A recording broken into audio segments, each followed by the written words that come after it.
What is the Master of the Rolls? The Master of the Rolls and Records of the Chancery of England, or simply the Master of the Eels, is an English judicial officer who presides over the civil division of the country's Court of Appeals. Historical records document the existence of the office since the 13th century, and it is probably even older than that. The Master of the Rolls is junior only to the Lord Chancellor and the Lord Chief Justice in the hierarchy of the English judicial system. Early in its history, the office of Master of the Rolls was not a judicial one, but a record-keeping one. The Master was responsible for maintaining all records of the civil court, then known as the Court of Chancery. Over time, beginning roughly around the beginning of the 16th century, the role evolved to take on more adjudicatory duties and fewer administrative ones.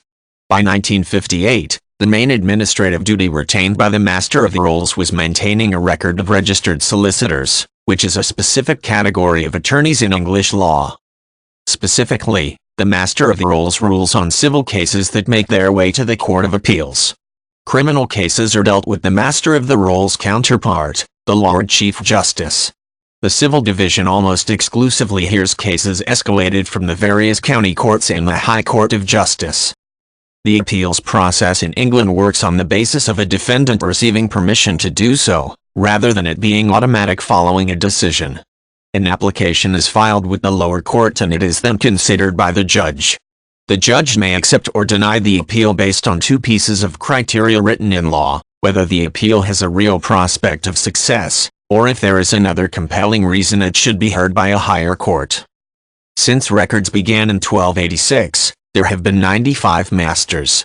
One of the more notable in living memory was Sir Thomas Bingham, the 91st Master of the Rolls. Sir Bingham served in the capacity from 1992 to 1996, and was instrumental in the creation of the Supreme Court of England. Despite the country's historic achievements in the field of jurisprudence, including landmark documents such as the Magna Carta, there was no separate Supreme Court until 2009. Previously, the role of ultimate arbiter had been played by the Judicial Committee of the House of Lords, England's upper legislative chamber. Before 2009, civil and criminal cases on appeal wound up being adjudicated by the Lord Judges of the Judicial Committee, and they now are heard by the independent Supreme Court.